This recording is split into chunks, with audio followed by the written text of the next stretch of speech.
Está no ar, abre aspas, o primeiro jornal multidigital do eixo SP-Rio. Abre aspas.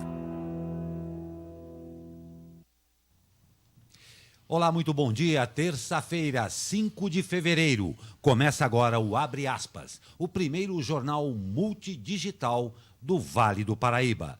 Produzido pela SP-Rio+, em parceria com o jornal O Vale. Comigo nos estúdios da SP-Rio, o jornalista José Guilherme Ferreira. Bom dia, Zé. Bom dia.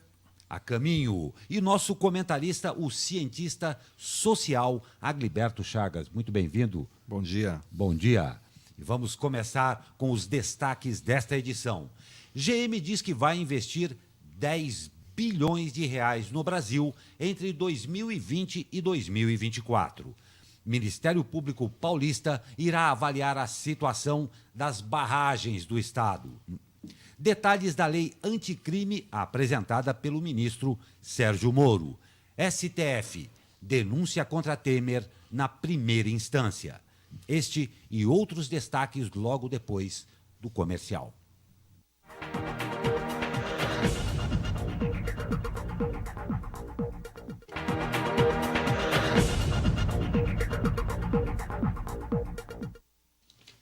E a General Motors voltou atrás um mês depois de anunciar que poderia fechar a operação no Brasil e na América do Sul. E disse que poderá investir 10 bilhões de reais no país entre 2020 e 2024.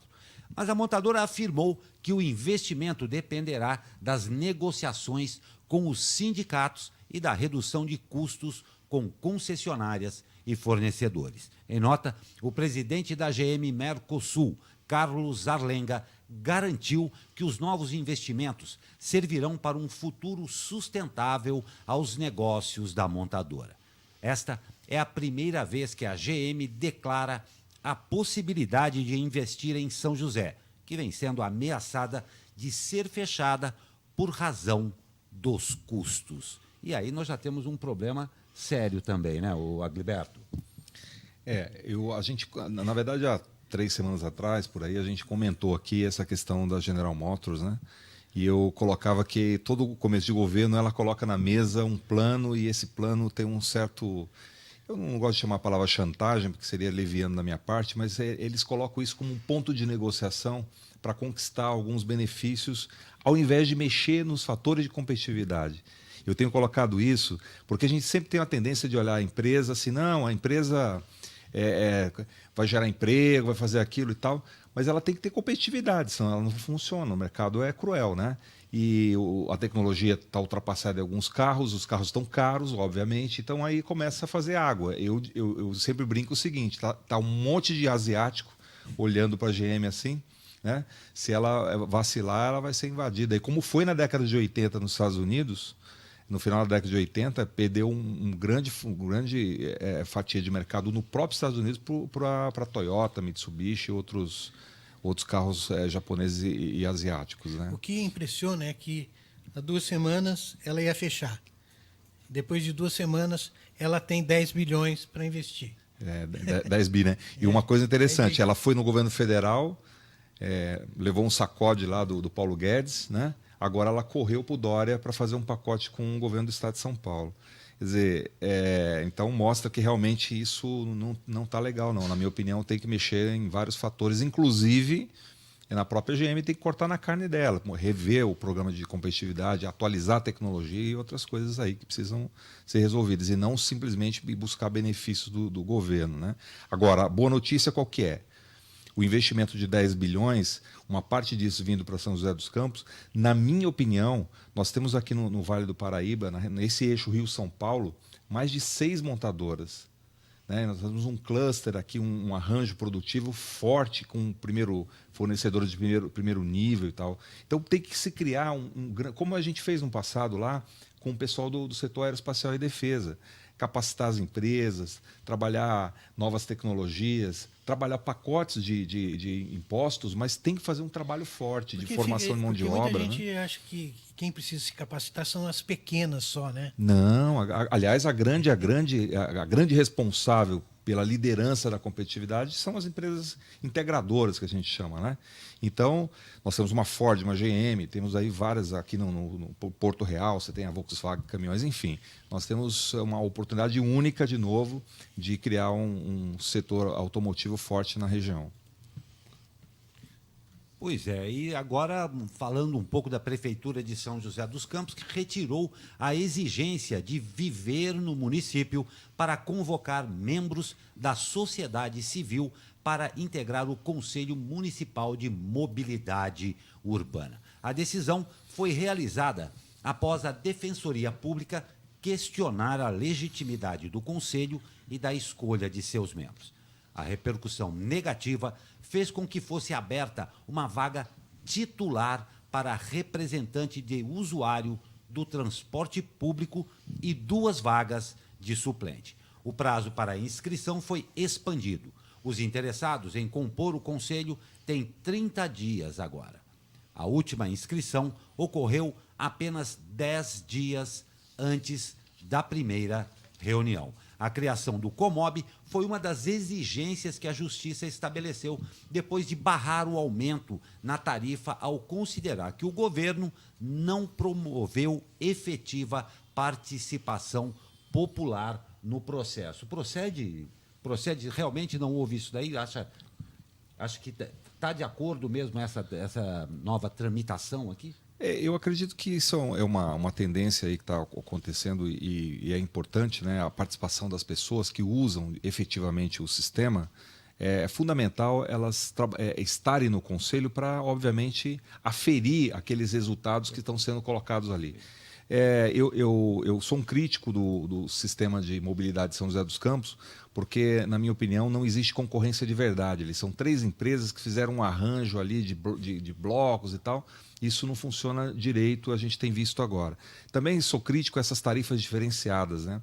Fizeram um absurdo aí de fazer tarifa para estudante, tarifa normal para as pessoas que compram em dinheiro e tarifas e vale transporte, que é a tarifa mais cara. Ou seja, o empreendedor, a pessoa que contrata outra pessoa para trabalhar em casa, ou mesmo pequenos negócios, eles têm que pagar a tarifa cheia para subsidiar os outros setores. E isso onera o empreendedor, o empresário. Então isso é complicado, precisa achar um jeito de melhorar o transporte sem ficar fazendo esse tipo de oneração para as pessoas. Quanto à questão de ser pessoa de fora, aqui em São José dos Campos tem essa realidade, né? 30% da mão de obra nossa aqui, industrial, por exemplo, vem de fora. Então a pessoa vem aqui trabalhar, estudar, ela usa o sistema. Na minha opinião, o fator é quem usa o sistema e não se o cara mora ou não aqui. Nós somos uma cidade cosmopolita. Então não faz muito sentido essa gritaria toda, na minha opinião, do ponto de vista do mérito, né? O mérito é você aferir o resultado, a qualidade do serviço. Então quem está usando, tudo bem. Né? O usuário. Então, se o cara é de Jacareí, de Taubaté, Jacareí tem um monte de gente que vive aqui em São José, só vai dormir lá. Caçapava, a mesma coisa. Né? Não tem dúvida. E falando agora um pouco de Santa Casa, a Santa Casa de Misericórdia de São José dos Campos, agora está no Programa de Saúde da Mulher. A unidade hospitalar passa a oferecer cerca de 3.000 consultas ginecológicas para pacientes do SUS. A previsão é de que os atendimentos comecem ainda neste mês. Para realizar as consultas, é preciso de um encaminhamento que será feito pelas unidades básicas de saúde do município. Além da Santa Casa, o Hospital Municipal também complementa o atendimento à saúde da mulher. Agora, olha só, para quem tem celular, ou seja, todo mundo. Estudo realizado pela Secretaria de Estado da Segurança Pública de São Paulo mostra que os celulares são o maior alvo dos roubos e furtos na região. Para ter uma ideia, quase 60% do total registrado no ano passado. O número expressivo é de 18.405 aparelhos roubados ou furtados.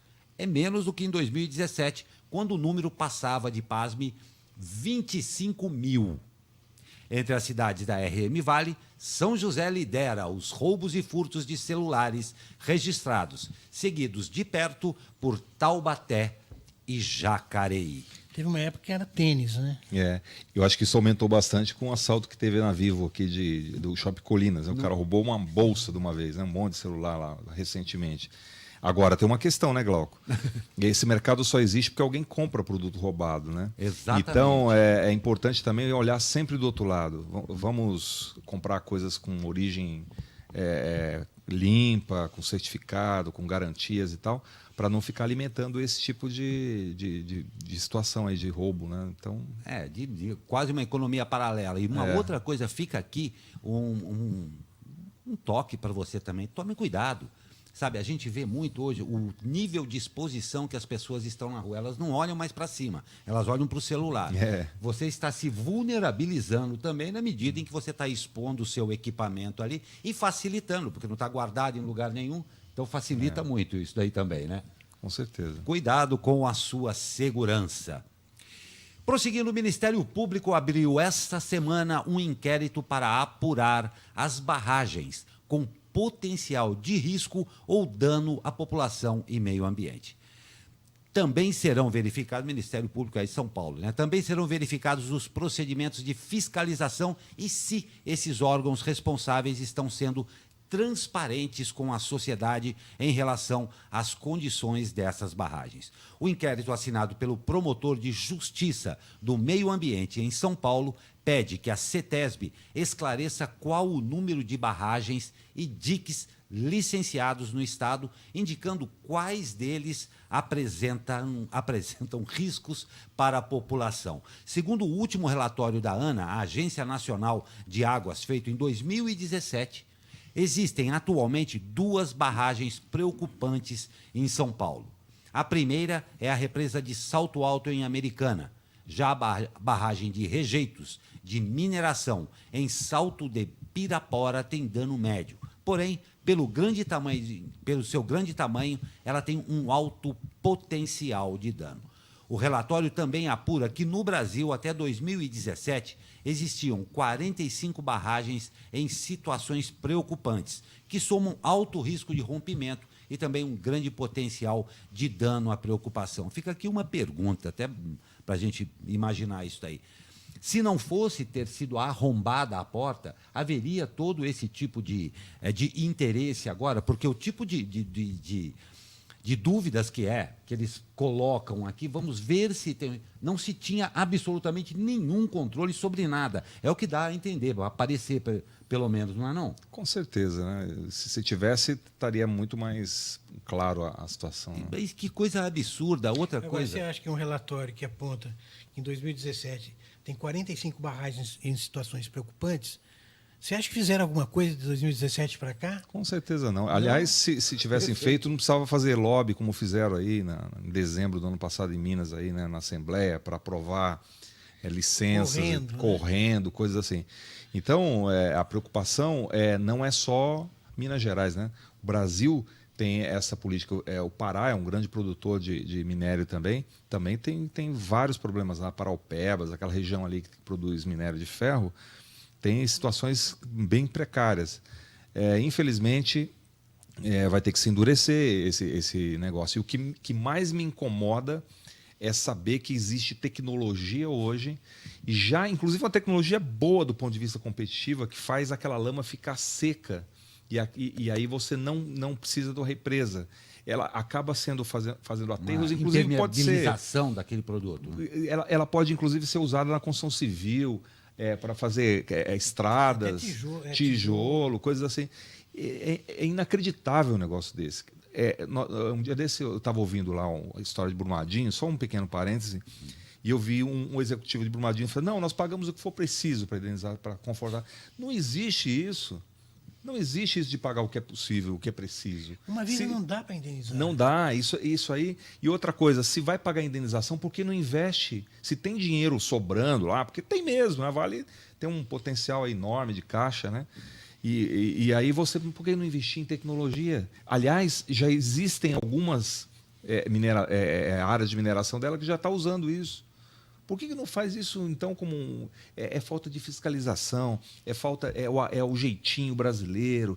Esse jeitinho brasileiro mata mais do que a violência e mata mais do que a bandidagem no Brasil. Está aí a prova. Não tem dúvida. E esse descaso que nós fomos brindados, pessimamente brindados, com esse crime de Brumadinho, é o reflexo exatamente do descaso de autoridades que, ao longo de muitos anos, fazem tudo isso daí, não fazem a manutenção, não investem em novas tecnologias. Aí a gente acaba com essa tragédia nababesca aí, tendo que enfrentar. Cabe muito a nós também mantermos muito rígida, fiscalização com relação aos nossos governantes e tudo, para que a coisa seja feita. Não adianta só chorar depois que a tragédia acontece. Nós vamos para um pequeno break e voltamos já já com mais notícias para você.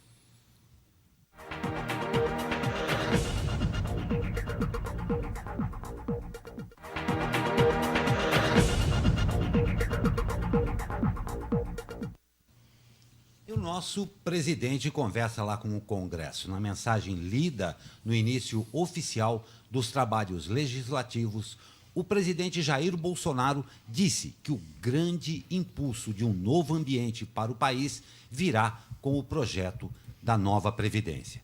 De acordo com o governo, a proposta é materializar a esperança concreta de que os jovens possam sonhar com o futuro por meio da poupança individual da aposentadoria, um dos itens que estão sendo formulados.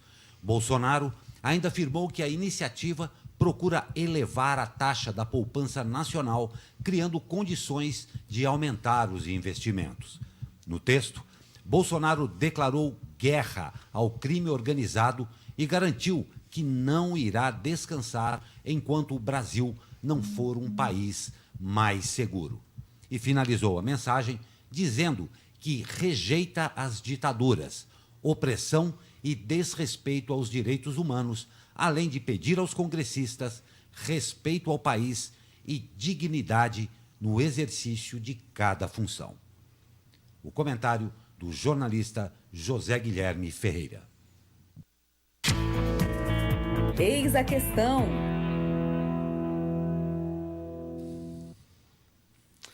Os críticos da reforma da Previdência acham que, antes das alterações, algumas drásticas que mexem com a vida de muita gente, o governo deveria sair atrás dos grandes devedores.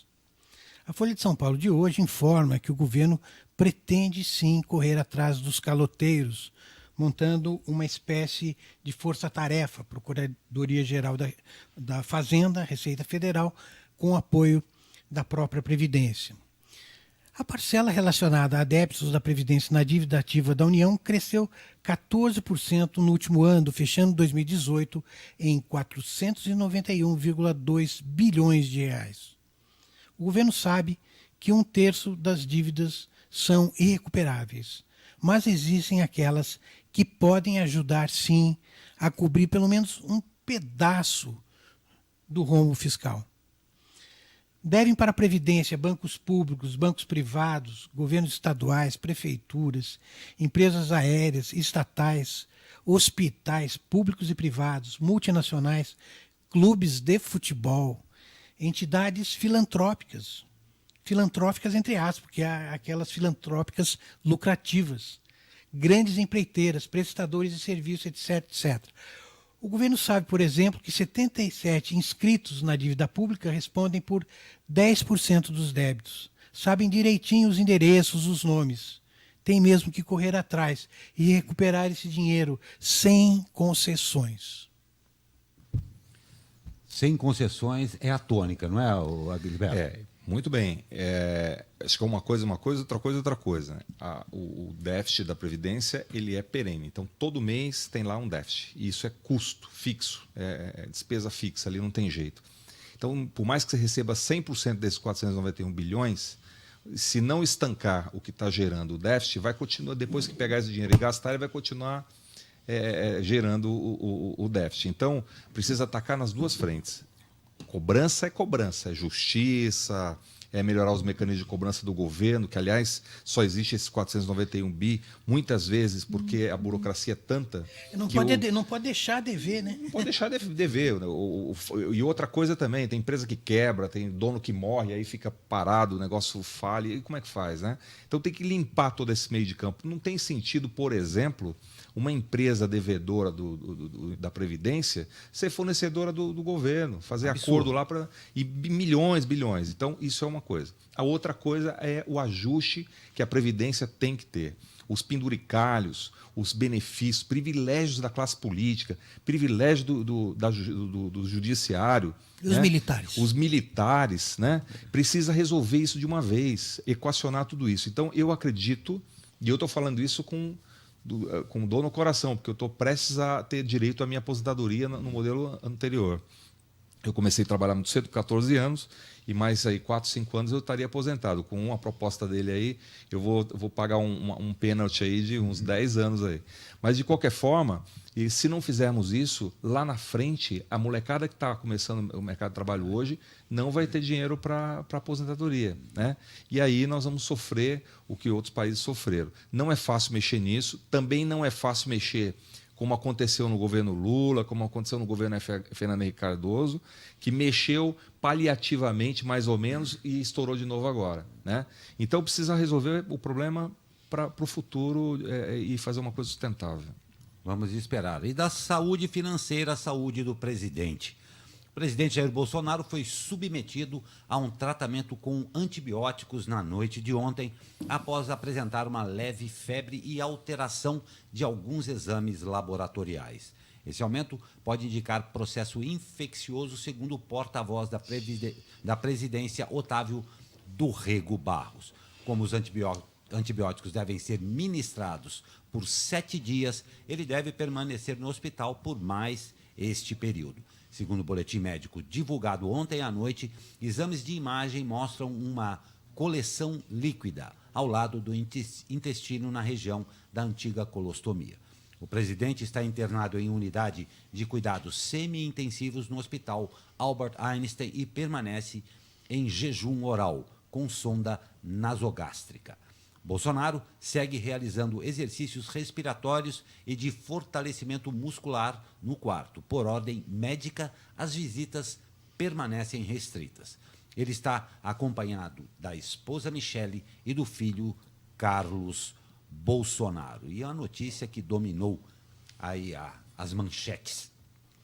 O ministro da Justiça, Sérgio Moro, apresentou um projeto de lei anticrime, com o objetivo de dar mais efetividade no combate de crimes em 3 frentes: a da corrupção, a do crime organizado e nos crimes violentos. De acordo com o ministro, eles devem ser tratados no mesmo pacote porque estão vinculados.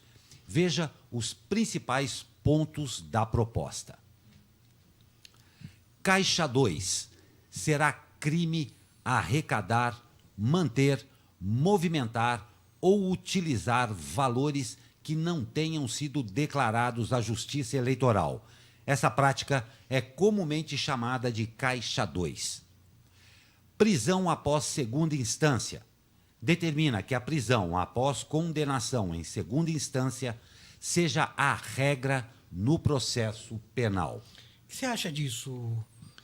Então, uma boa parte dos países no mundo, eles prendem já na primeira instância, né? Condenou, faz um bom processo, tem uma boa defesa, tem sustentações lá, todas garantindo a plena defesa, mas julgou, acabou, né? Uma coisa interessante é assim, o que acontece no Brasil muito é a sensação de impunidade. Então o cara comete um crime, ele fica muito tempo para ser preso, tem todo recursos, tem recurso até 14, 15 vezes a possibilidade de recurso, isso demora anos, né? Então, se você acelerar esse processo e o cara tiver certeza que ele vai ser preso rápido, ele vai pensar 2 vezes em cometer de novo o mesmo crime. Eu queria que você comentasse a questão do Caixa 2. Do Caixa 2 eu acho absurdo. Aliás, é um sistema paralelo que se usava comumente aí no Brasil. Agora está um pouco menos, porque está mais rígida a legislação, mas a gente sabe que isso aí é prática comum, né? Você olha campanhas milionárias, depois você vai ver a declaração da Justiça Eleitoral do pessoal, não condiz, né? Então, precisa ser feito sim, até porque é o poder do exemplo. O político, ele precisa, aliás, a mensagem do presidente está colocando isso, ele precisa ser digno do cargo dele. Se ele já começa na campanha errado, a probabilidade de ele fazer coisas erradas no mandato é enorme, né? Então, precisa começar a ter coerência entre esses dois. Precisa ter coerência, né? Quando fala em coerência, eu vejo assim, me vem a cena do ministro da Casa Civil, Onyx Lorenzoni, que confessou recentemente que recebeu caixa 2 para a campanha, né? É um pecadinho, né, que ele fala. É um né? pecadinho. Mas eu já devolvi uma parte, não sei o que e tal. Não pode, tem que ter coerência. E o que mais que mudou aí na lei? E eu vou até propor, vamos ponto a Sim. ponto aqui, porque é muito interessante. O próximo é o crimes contra a administração pública. Estabelece o regime fechado no início de cumprimento da pena para os condenados nos crimes de corrupção passiva, corrupção ativa e peculato. Pela legislação hoje em vigor, o regime fechado só é aplicado para condenações acima de 8 anos. Agliberto. Pois é o que eu falei da sensação de impunidade. Um funcionário público ou uma pessoa que está fazendo o serviço público, aquilo não é dele. Aquele bem, aquele patrimônio, aquela coisa não é dele. Então ele precisa zelar com muito cuidado e precisa saber que o desvio daquilo está deixando de atender alguém lá na ponta. O que me deixa muito entristecido é na área de educação e na área da saúde, por exemplo. Né? Tem muitas escolas no Brasil que são em containers, embaixo de árvore, não sei o quê, professores ganhando muito mal, e você vê a quantidade de esquemas de desvio de merenda escolar, de compra de material escolar, de kits escolares, como aconteceu aqui em São José dos Campos, tem até uma judicialização aí em andamento. Né? Então, não pode. A saúde é a mesma coisa, morrem pessoas, pessoal. Essa é a grande questão. As pessoas morrem porque alguém foi lá e desviou dinheiro. Talvez a grande perversidade da corrupção seja exatamente esse efeito cascata que ela acaba gerando na sociedade. E gera um modelo mental assim, bom, se o cara lá fez, por que eu não posso fazer? Né? E aí fica difícil, tem que prender mesmo. A impunidade é que é terrível. Mais um outro ponto bem polêmico aqui. Crime com arma de fogo. Prevê início de cumprimento da pena em regime fechado para todos os condenados por crimes em que se utilizam armas de fogo. Eu tenho observado bastante, até como uma preocupação aí, como um cientista social mesmo, o crime, por exemplo, contra as mulheres. Né? O que tem acontecido de violência contra as mulheres, tudo bem, hoje está sendo denunciado mais, tal, mas aumentou assustadoramente. Né? E muitos delas foi por arma contrabandeada, e arma paralela, que não está legalizada, né? Clandestina. O cara consegue ir no mercado, qualquer lugar, e vai lá e pum, mata a mulher e fica por isso mesmo. Quer dizer, outra coisa, se você vai liberar a posse da arma, o porte de arma mais para frente, você tem que ter um controle do outro lado. Né? A pessoa tem que ter a posse responsável, a liberdade com responsabilidade. Né? Então, se você vai liberar a arma para o cidadão está dando tiro por aí, ele tem que saber que, se ele for pego, ele vai ser preso. Eu gostei dele. É imprescindível, porque, diga-se de passagem, o comércio de armas, como você muito bem me disse, ele existe. Só que uma clandestinidade e um perigo muito maior. Isso daí tem que existir para fazer essa regulamentação de forma eficiente. Crime hediondo com morte. Em caso de crimes hediondos em que houver morte, o condenado só poderá progredir de regime após cumprir 3/5 da pena. Hoje, esse período é de 2/5 da pena. Uma forma de punir, né? Endurece um pouco, né? Endurece um pouco, mas eu acho que ainda está brando nisso aí, né? Crime hediondo é crime hediondo, né? Você vê casos de estupros, de tortura, casos de crimes sádicos. Não infanticídio, tem, como infanticídio aconteceu aqui no Vale. Não tem sentido. Não, tem que endurecer mais ainda. Na minha opinião, esse foi a coisa mais branda que ele propôs. Né? E continuando, o combate às organizações criminosas. Inclui na lei a previsão de que condenados por organização criminosa iniciem o cumprimento da pena em presídios de segurança máxima, além de não permitir a progressão de regime e ampliar de 1 para 3 anos o prazo de permanência de líderes de organizações criminosas em presídios federais. Esse é um ponto que realmente está chamando muito a atenção, até pela própria classificação de organizações criminosas. Já houve uma discussão sobre isso, se ele realmente passa a falar o PCC, o Comando Vermelho. Isso daqui ainda vai ter uma série de discussões, mas indiscutivelmente um problema seríssimo no Brasil, né? Hoje no Brasil, na minha opinião, tem um governo paralelo, um Estado paralelo. Indiscutivelmente. Indiscutivelmente. E isso já faz algum tempo. Isso vem da década de 70, 80. Teve aí toda uma origem lá atrás que é controversa e tal, mas o fato é que se instaurou no Brasil um Estado paralelo. E mais eficiente, porque ele não tem as amarras da burocracia, ele não tem as amarras da falta de recurso, porque é irrigado pela própria dinheiro do crime, né? Então tem que acabar com isso. Hoje não dá para você, por exemplo, ter representantes de organizações criminosas na política, não pode ter no judiciário, imagina, advogados, não sei o quê, tem um monte de coisas aí que a gente ouve falar o tempo todo. Você vê no Rio, né? Os milicianos. No Rio, o problema do Rio não é o crime organizado, é o Estado criminalizado, organizado, né? Então ficou muito mais forte que o próprio governo. E agora está lá tentando desbaratar, mas cada vez que você mexe em um ponto, estoura outro. Eu fiquei abismado com a quantidade de deputados estaduais que foram presos. Governadores, os 3 últimos governadores foram presos. E todos eles com uma vinculação com o crime organizado. Quer dizer, um Estado paralelo. Agora, o que estava se tentando, que eu acredito que essas medidas vêm em boa hora, era fazer isso virar um problema do país, né? Um Estado paralelo no país como um todo. Se tentou no Nordeste, se tentou no Norte, em Manaus teve várias situações dessa. Agora nós temos o exemplo aí do Ceará, né? Realmente é uma guerra paralela, civil aí muito forte. E aí você vê 60 mil assassinatos por ano, está muito ligado a essa disputa de poder, né? Muito ligado a essa disputa. Quem está perdendo nisso? A sociedade. O Estado, ele por enquanto estava só olhando e não estava conseguindo reagir. Essas medidas e esse tipo de postura do governo faz com que o Estado comece a reagir. Vamos acompanhar e eu espero que consiga, porque sem segurança não tem liberdade. Não tem liberdade, né? E o caminho vai ser longo. Sim, não se resolve da noite para o dia. Não, isso é... Nós tivemos o exemplo da Colômbia, né? Não tem dúvida. Colômbia foram décadas para resolver. Com consequências terríveis. Continuando, arma de fogo. Aumenta em metade da pena a condenação para guardas municipais, praticantes de atividades desportivas ligadas a tiro e agentes de segurança que tiverem condenações anteriores e cometerem crimes como tráfico de arma de fogo e porte ilegal de arma de fogo. Um controle também. É um controle, tem que segurar isso aí, senão você libera de um lado, tem que ter um outro ponto lá, senão vai liberar tudo aí. Não tem como.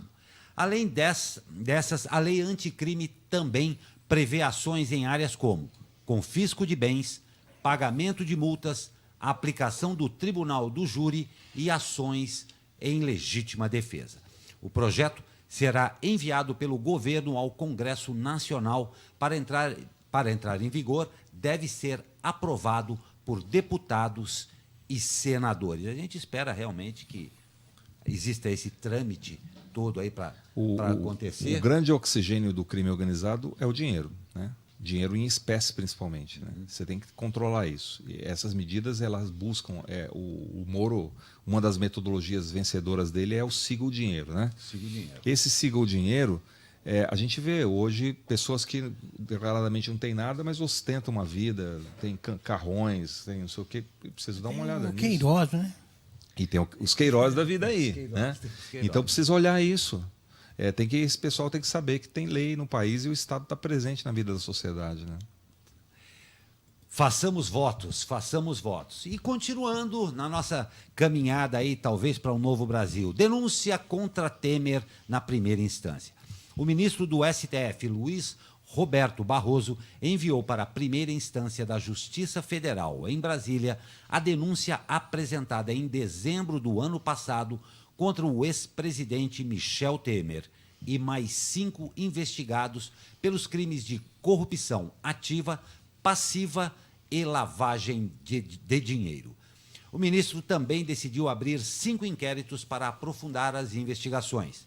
A denúncia investiga o suposto favorecimento da empresa Rodrimar no Decreto dos Portos, assinado por Temer em maio de 2017.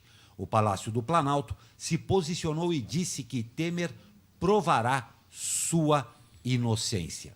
Já a Rodrimar informou que os denunciados ligados à empresa serão afastados e que a companhia pauta sua gestão nos padrões de governança corporativa. Será que agora começa a desenrolar isso aí? Porque já vem de longo e tenebroso o inverno, né? O Glauco, não sobra um, hein? Nada. Impressionante, né? Nada. Mas aí é o seguinte, ó, eu acredito que eles vão buscar aprofundar essas investigações em cima do Temer. Até porque esse negócio tomou uma forma muito grande. É histórico a vinculação do Temer com o Porto de Santos. E agora esse negócio virou inquérito, está indo para a primeira instância vai buscar, e isso sem as proteções que ele usava no governo, né? Então agora... também abre a questão do foro privilegiado, né, que está sempre posto para discussão, né? Aliás, está pautado para amanhã, né, o fim do foro privilegiado. Vamos ver se isso anda no Congresso, que é um grande passo também para a gente começar a arrumar o Brasil. Não tenho a menor dúvida, e creio eu que com essa primeira instância aí nós teremos algumas surpresas. Talvez não tão surpresas assim, mas muita coisa ainda promete aparecer com esse caso aí dos Portos de Santos. E agora a atualização da tragédia de Brumadinho. As buscas por vítimas da tragédia em Brumadinho entram no 12º dia. No último balanço divulgado pelas autoridades, indica que o número de mortes é de 134.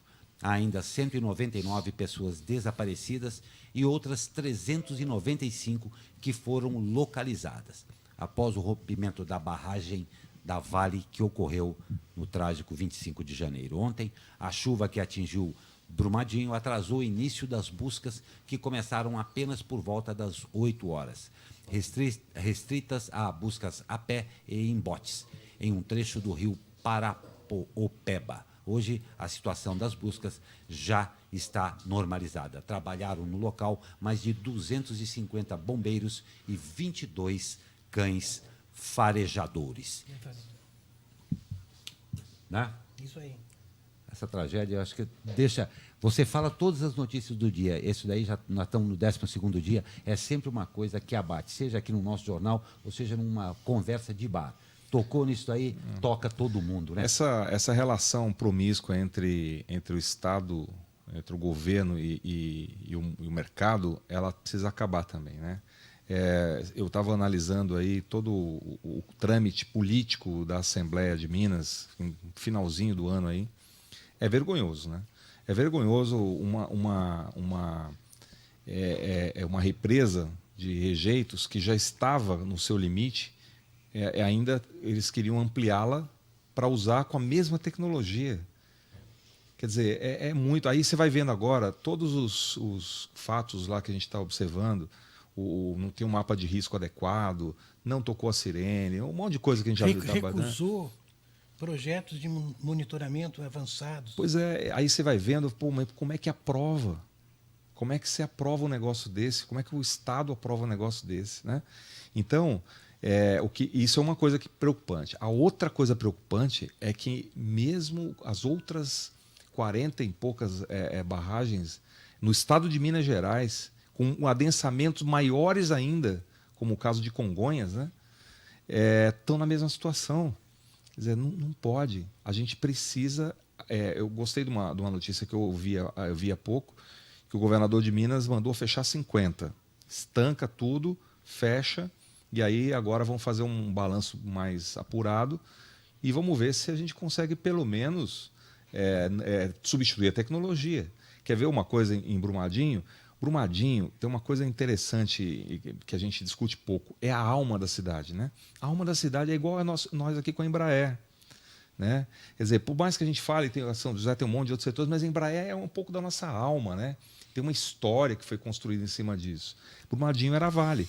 E aí as pessoas estão assim perdidas, a mineradora está parada, os empregos, portanto, têm dificuldade ali, a pessoa, por mais que receba, mas fica em casa, não tem o que fazer, aquilo vai dando uma depressão danada, isso tem um clima ruim ali. Então, o dia seguinte de Brumadinho, o Estado, o governo, também tem que se preocupar em fazer aquilo revitalizar economicamente, pensar em diversificar a produção, em diversificar os setores econômicos ali, e não ficar só em cima de um setor, e um setor cheio de risco como esse. Não tem dúvida, é triste o desmembramento da tragédia, o que envolve tudo isso aí, a vida pessoal das pessoas, a vida do município, da região, é uma coisa muito triste mesmo. Mas vamos falar de tempo com ele, que sabe tudo de meteorologia, e a gente aqui dos altos da Cassiano Ricardo, a gente já vê que o tempo deu uma enferrujada geral e este gostinho de brisa de inverno no meio do verão. Será que vinga? Com a palavra, o meu amigo Caio Souza. Fala, meu amigo Caio! Fala, Glauco Turzi, muito bom dia. A terça-feira seguirá com bastante instabilidade do tempo aqui na nossa região. Nós temos ventos úmidos que estão soprando do oceano aqui para o continente, e isso está trazendo bastante umidade. Sendo assim, o dia vai ser novamente de céu predominantemente nublado e com possibilidade de chuva fraca a moderada a qualquer momento. O sol vai aparecer poucas vezes e, por conta disso, as temperaturas à tarde não vão subir muito, não. A máxima prevista na região do Vale do Paraíba é de 24 graus. Na capital paulista ficaremos com 23, no litoral norte também 23 e na Serra da Mantiqueira 21 graus. Só adiantando um pouco o tempo para o restante da semana, essas condições devem permanecer também durante a quarta-feira, mas já a partir de quinta a tendência é redução da nebulosidade, das chances de chuva, e aí sim já teremos aumento novamente nas temperaturas. Caio Souza, direto da Sala de Operações do Tempo Vale, para o jornal Abre Aspas. Muito obrigado, Caio Souza. E as chuvas estão atingindo forte a RM Vale. A cidade de Campos do Jordão teve as ruas alagadas em diversas regiões da cidade.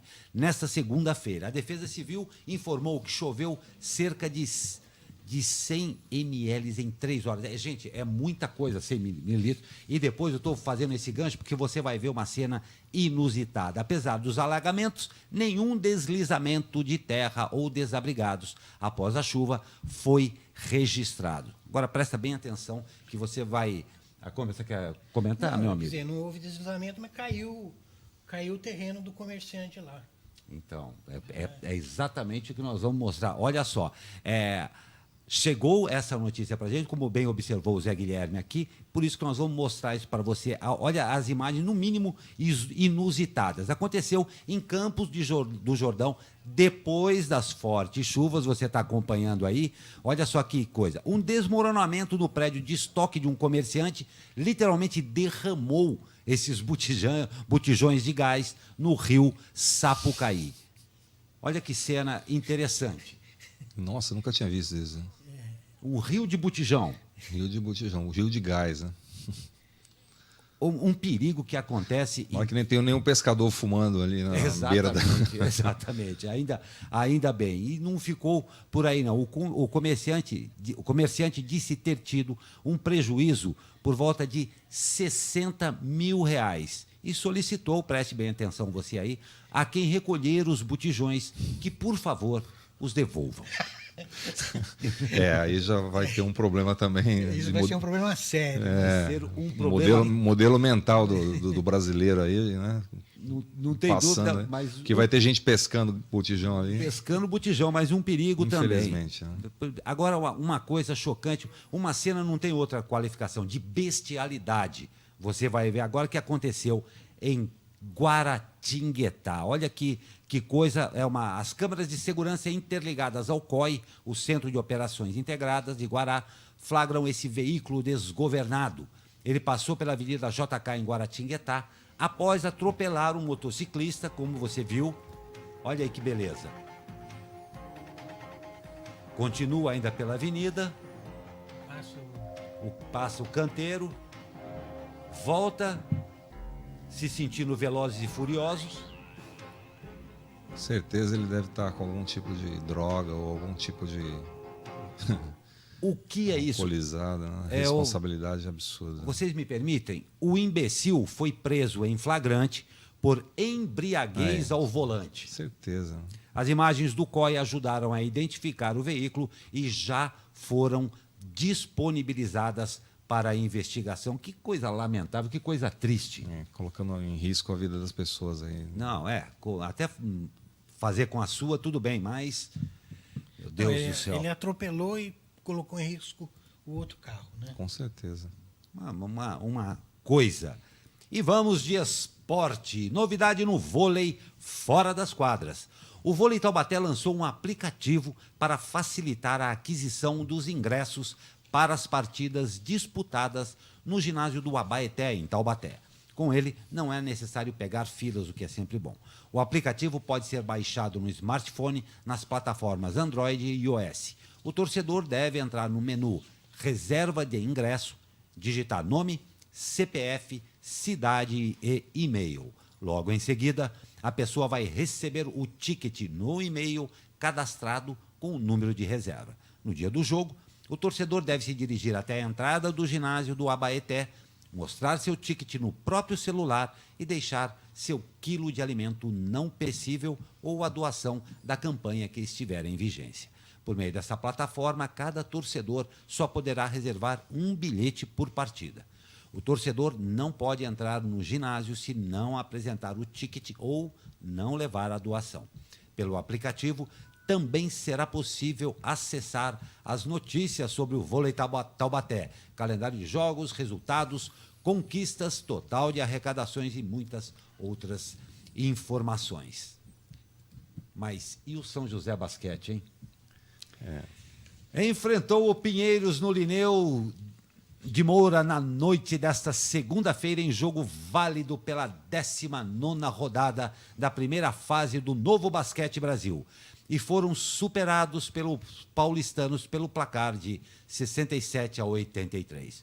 Com a derrota, o time de Paulo César Jaú segue estacionado na 7ª colocação com 24 pontos em 18 jogos disputados. Agora, a equipe joseense volta às quadras no dia 13 de fevereiro, quando viaja até Fortaleza para enfrentar o basquete cearense. E nós estamos finalizando uma edição que, acho que fazer uma rápida enquete aqui entre nós, o tom de hoje foi realmente essa lei anticrime que vem prometido em campanha, mas que chega agora, que vai, obviamente, para aprovação em Câmara e em Senado, todo, mas foi, de repente, o ponto alto disso daí, com a esperança de todos nós brasileiros para melhores tempos. Você não acha, Gilberto? Com certeza. Como eu falei, a segurança ela é fundamental para a prosperidade de qualquer nação, né? Você vai à escola, você vai sem tensão, você vai trabalhar sabendo que vai ter segurança. Você pode passear tranquilo. Passear, gastar seu dinheiro, ir ao shopping, enfim, circular. O ser humano, quando é restrito, ele acaba tendo problemas de produtividade. Ele fica restrito porque ele tem medo de assalto, ele tem medo de ser um crime banal na rua, né? Então, a segurança tem muito a ver com liberdade. Sem segurança não há liberdade. E aí, uma parte dessa segurança ela tem que ser provida pelo Estado, pelo governo, né? E o que eu percebo nas propostas do Moro é justamente isso. Quer dizer, eu gostei dessa início de mensagem que o governo está mandando para o Congresso aí, que é o seguinte: olha, vamos resolver a questão da segurança, uma parte, porque ela não se resolve da noite para o dia, mas ela faz com que o governo volte a liderar a segurança dos seus cidadãos. E, do outro lado, você vai fazer os ajustes que precisa ser feito na casa, ajuste fiscal, ajuste econômico, tributário, uma série de outras coisas que precisam ser feitas.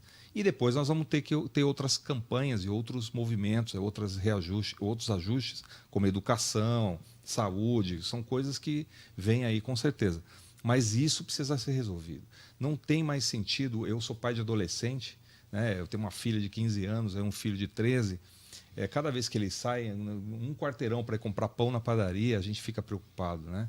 É assalto de celular, às vezes crimes, as mulheres são expostas constantemente a crimes aí, e isso preocupa todo mundo. E aí você acaba fazendo o quê? Você acaba ou superprotegendo ou criando restrições que impedem a liberdade das pessoas. Então, muito boa esse início de proposta aí do Moro, e nada melhor do que ele que conhece aí todo esse trâmite aí de leis, enfim. Não tem dúvida, não tem dúvida. Foi iniciada a caminhada. E eu pergunto ao José Guilherme Ferreira, José Guilherme, consideração final, uma matéria final, uma exposição final?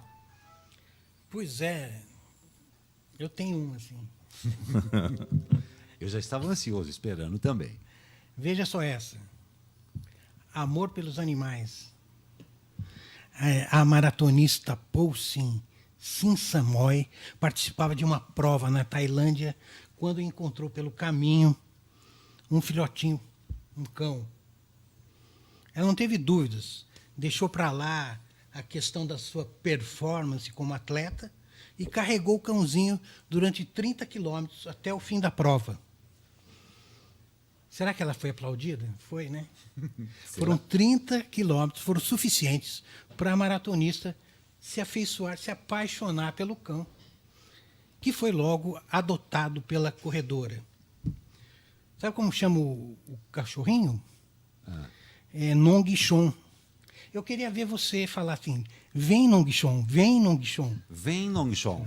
Pô, tá bom. Vem, Nongshon. Mas precisa falar nasaladamente também, para funcionar. Que fantástico, muito, muito legal. Nós estamos encerrando essa edição, agradecendo ao grande jornalista José Ferreira, Guilherme Ferreira, Agliberto Chagas, sempre imprescindível a sua participação como nosso comentarista, e agradecendo, claro, e principalmente a você que nos acompanha nessa plataforma multidigital, a primeira do Vale do Paraíba. Lembrando a você que nós estamos todos os dias ao vivo pelo site da SP Rio Mais e também o site, o Facebook do jornal O Vale. Você pode nos acompanhar por essas mídias sociais. E eu quero encerrar hoje agradecendo aqui aos bons comentários e aos bons votos que nos deram alguns, não dá tempo de ler todos, alguns dos nossos telespectadores. Ao Luiz Cláudio Licursi, a Marisa Scarpel, a Ana Paula Merigo, ao Lincoln Lemer. Muito obrigado pela sua audiência. Lembrando que nós estamos às suas ordens. Comente, critique e participe desse jornal que é feito para você. Um ótimo dia e uma ótima semana também. E até amanhã.